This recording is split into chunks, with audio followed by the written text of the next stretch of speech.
دوسرا سوال ہے نماز میں خوشبو پانے کے لیے کیا ہم آنکھ بند کر کے نماز پڑھ سکتے ہیں؟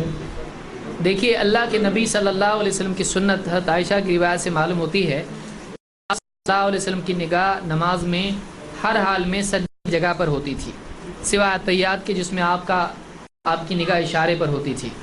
تو نماز میں تمام حالات میں سجدے کی جگہ پر نگاہ ہونا چاہیے. اگر کوئی آدمی خشوع کی وجہ سے آنکھ بند کرتا ہے تو یہ خلاف سنت ہے, ایسا نہیں کرنا چاہیے اس لیے کہ اس کی کوئی دلیل نہیں ہے, اور سنت یہی ہے کہ نماز آنکھ کھول کے پڑھنا چاہیے. اس کی کئی وجوہات ہیں.